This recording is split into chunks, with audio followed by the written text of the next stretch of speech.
हमने श्रमयोगी को सम्मान दिया, डिग्निटी ऑफ लेबर पर बल दिया, हमने गरीब को सुरक्षा का एहसास दिया, हमने गरीब को यह विश्वास दिया कि आपके हर प्रयास के पीछे एनडीए सरकार एक भरोसेमंद साथी की तरह आपके साथ खड़ी है।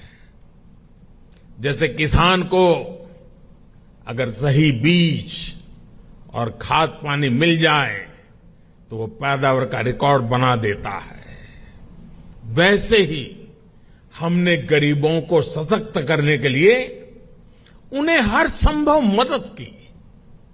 इसका परिणाम क्या आया? अभी नीति आयोग की सबसे ताजा स्टडी आई है, आप में से कुछ मित्रों ने उसका उल्लेख भी किया। इस स्टडी के मुताबिक 2015-16 के बाद के 5 वर्षों में ही 13.5 करोड़ लोग गरीबी रेखा से बाहर आ गए हैं।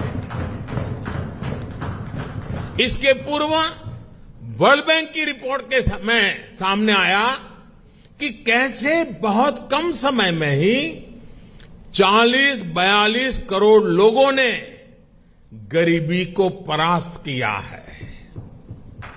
आईएमएफ के मुताबिक एक्सट्रीम पॉवर्टी यानी अति गरीबी भी भारत में खत्म होने की कगार पर है, ये आईएमएफ का रिपोर्ट कह रही है। साथियों, यहां एनडीए के आप सभी साथी तो जमीन से जुड़े लोग हैं। आप देखिए, जब किसी गरीब को पक्का घर मिलता है तो ये सिर्फ एक छत की जरूरत पूरा नहीं करता, बल्कि ये उस परिवार को सुरक्षा कवच देता है, उसके सपनों को पंख देता है। जब गरीबों को बैंक लोन देने के लिए सरकार अपनी तरफ से गारंटी देती है, तब उनको एक साथी मिलता है, एक सहारा मिलता है। और ऐसे में प्रगति के लिए, तरक्की के लिए उनके प्रयास 2 गुने हो जाते हैं। जब गरीब को हम मुफ्त इलाज का भरोसा देते हैं तो उससे एक परिवार ही नहीं बल्कि उसके आने वाली पीढ़ियों का भविष्य भी सुरक्षित हो जाता है। आप सभी जानते हैं कि पहले जब गरीब परिवार में बीमारी आती थी तो उसके पास 2 ही विकल्प होते थे, या तो अपनी आंखों के सामने अपनों को जीवन के लिए संघर्ष करते देखें, या फिर मकान, दुकान, खेत, खलिहान जो भी थोड़ा बहुत पास में हो उसे बेचें या गिरवी रखें। पीढ़ी दर पीढ़ी गरीब को गरीब रखने के इस कुचक्र को भी एनडीए सरकार की अनेक योजनाओं ने तोड़ दिया है। गांधी जी से लेकर बाबा साहब आंबेडकर और लोहिया जी तक सभी ने जिस सोशल जस्टिस की, सामाजिक न्याय की अवधारणा की थी, और मैं समझता हूं हम जो कर रहे हैं वो यही सच्चा सोशल जस्टिस है, सामाजिक न्याय है। एनडीए सरकार ने वोट बैंक की राजनीति को विकासवाद की राजनीति में बदला है। ये एनडीए शासन ही है जिसमें छोटे किसानों, रेहड़ी पटरी, फुटपाथ वालों को पहली बार मदद मिल रही है। हमारे विश्वकर्मा साथियों को भी पहली बार ये विश्वास मिला है कि उनके लिए भी कोई सरकारी योजना बन सकती है। साथियों, गरीबी से भारत की इस लड़ाई का एक और पक्ष है। आप सब ये भी जानते हैं कि पहले हमारी माताओं बहनों के नाम पर प्रॉपर्टी खरीदने का चलन कम ही था। वे एक प्रकार से घर के, समाज के आर्थिक फैसलों से कटी हुई थी। देश की आधी आबादी और परिवार को चलाने वाली ताकत का जब ये हाल हो तो गरीबी से पार पाना आसान कैसे हो सकता था। अब जब बहनों के नाम बैंक अकाउंट खुले, उनके नाम पर घरों की रजिस्ट्री हुई, उनके नाम पर ऋण मिलने लगे, तो एक नया सामर्थ्य समाज में पैदा हुआ। मुद्रा योजना की सबसे बड़ी लाभार्थी हमारी बहनें हैं। स्टार्टअप इंडिया की सबसे बड़ी लाभार्थी हमारी बेटियां हैं। जो देश में 9 करोड़ स्वयं सहायता समूह बने हैं, उनकी सबसे बड़ी लाभार्थी गांव में रहने वाली दलित, पिछड़े, आदिवासी समाज की बहनें हैं। मैं पिछले दिनों मध्य प्रदेश गया था, एक आदिवासी गांव में गया था। वहां ये स्वयं सहायता समूह की आदिवासी बहनों से मिलना हुआ। जितने समूह थे उन्होंने कहा अब तो हमारी पहचान है, हम लखपति दीदी हैं। हमारा कारोबार इतना है कि आज हम लखपति बन गए हैं। ये बहुत बड़ा परिवर्तन है साथियों, एनडीए सरकार ने महिलाओं के कल्याण को, उनकी तकलीफ कम करने को सर्वोच्च प्राथमिकता दी है। जब घर में टॉयलेट बना तो बहनों को सम्मान और सुरक्षा दोनों मिला। जब नल से जल आया, गैस का सिलेंडर आया, तो उनकी परेशानी कम हुई, उनके समय की बचत हुई। इस समय को वो अपने परिवार की आय बढ़ाने में उपयोग कर रही है। ये सिर्फ गरीबी से बाहर निकलने का प्रयास नहीं है, बल्कि वुमेन लेड डेवलपमेंट का रास्ता है, जिसे एनडीए सशक्त कर रहा है। आज डिफेंस से लेकर माइनिंग तक हर सेक्टर को बेटियों के लिए खोल दिया गया है। देश को पहली आदिवासी महिला राष्ट्रपति देने का सौभाग्य एनडीए को मिला है। साथियों, 9 साल में हमने केवल एक लक्ष्य के साथ काम किया है कि हम देशवासियों का, खासकर गरीब और वंचित का जीवन बेहतर बना सके। मैं चाहूंगा कि जो लोग एकेडमिक्स से जुड़े हैं, गवर्नेंस स्टडीज से जुड़े हैं, वो इस दिशा में रिसर्च करें। किसी भी सरकार का फ्यूचर विजन क्या है, स्केल ऑफ वर्किंग क्या है, स्पीड ऑफ वर्किंग क्या है, उसकी वर्क स्पिरिट क्या है, इसका मूल्यांकन किया जाए। इन सभी पैरामीटर्स पर एनडीए सरकार का काम न केवल असाधारण साबित होगा, बल्कि एक मॉडल के तौर पर उभरेगा। हम केवल आज की जरूरतों के लिए काम नहीं कर रहे हैं, हम आने वाली पीढ़ियों के भविष्य को भी सुरक्षित बना रहे हैं। मैं आपको एक उदाहरण देता हूं। हमारे लिए बहुत आसान था कि आजादी के 75 साल पूरे होने पर हम भी कोई स्मारक बना देते, दिल्ली में कोई ऐसी इमारत अपने नाम पर खड़ी कर देते थे या कोई मूर्ति लगवा देते। लेकिन हम देश के कोने कोने में 1 लाख अमृत सरोवर बना रहे हैं। हमारा स्केल, हमारा स्पीड, हमारी स्पिरिट और इसकी वजह से हमारे काम का स्कोप ये अभूतपूर्व है। हम विकास भी कर रहे हैं और विरासत को भी सहेज रहे हैं। हम मेक इन इंडिया पर भी बल दे रहे हैं और पर्यावरण की रक्षा भी कर रहे हैं।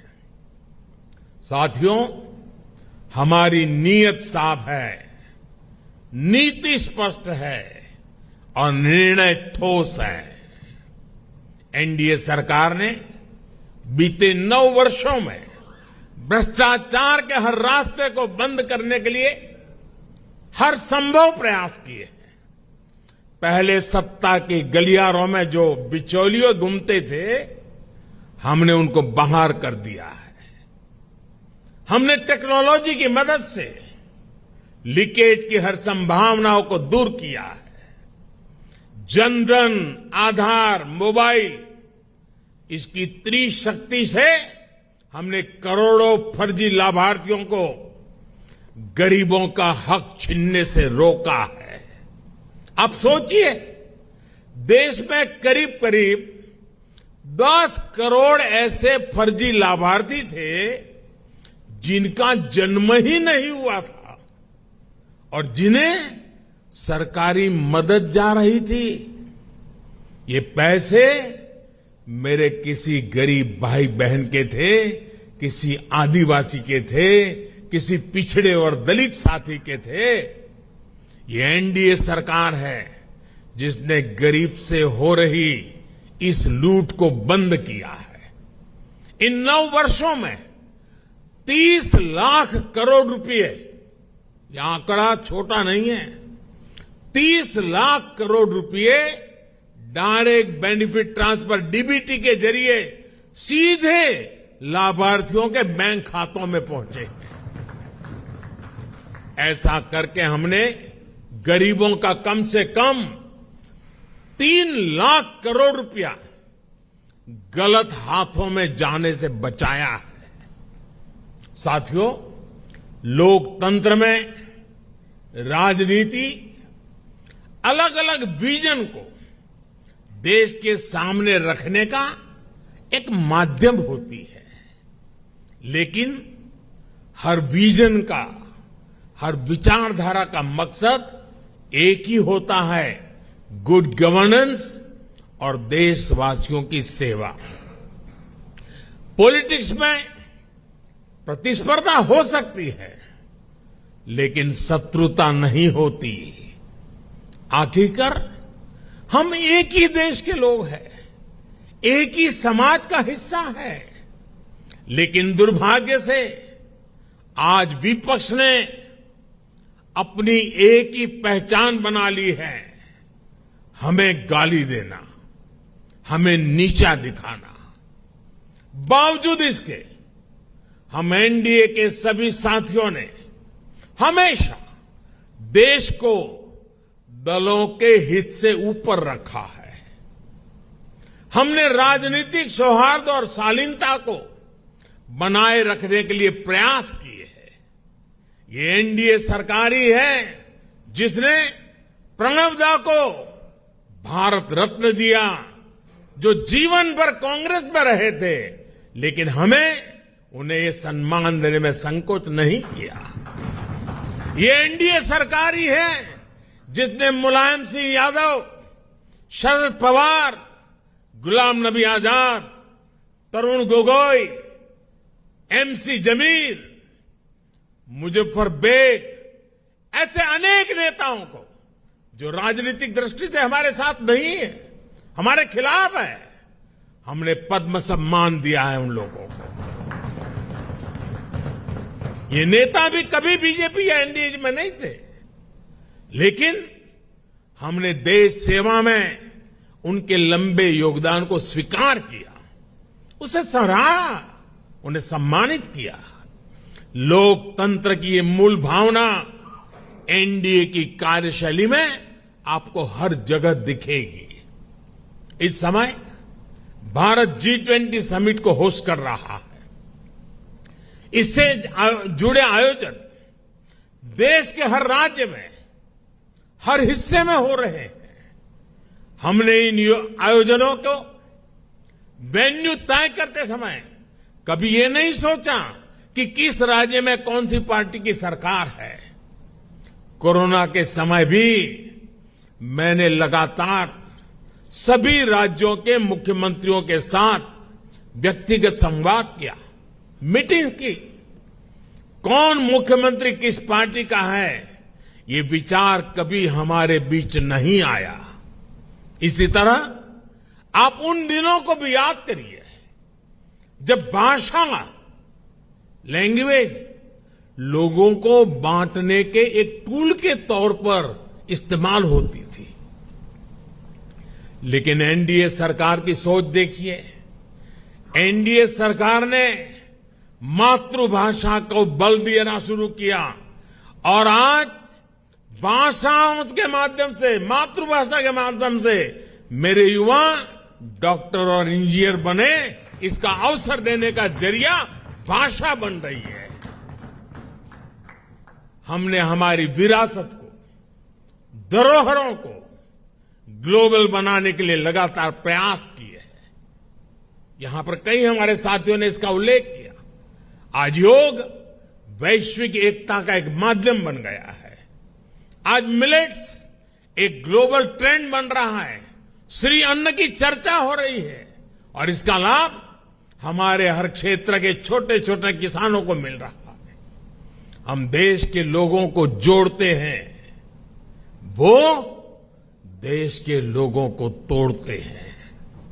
साथियों, विपक्ष के लोग जिस गलती को बार बार दोहरा रहे हैं वो है देश के सामान्य मानवीय की समझदारी को वे लोग अंडर एस्टिमेट करते हैं। लेकिन देश की जनता सब कुछ खुली आंखों से देख भी रही है और समझ भी रही है। जनता देख रही है कि ये पार्टियों क्यों इकट्ठा हो रही है। जनता ये भी जान रही है कि वो कौन सा ग्लू है, गोंद है जो इन लोगों को, इन पार्टियों को जोड़ रहा है। किस तरह छोटे छोटे स्वार्थ के लिए मूल्यों और सिद्धांतों से समझौता किया जा रहा है। लोग देख रहे हैं कि केरल में लेफ्ट और कांग्रेस एक दूसरे के खून के प्यासे हैं।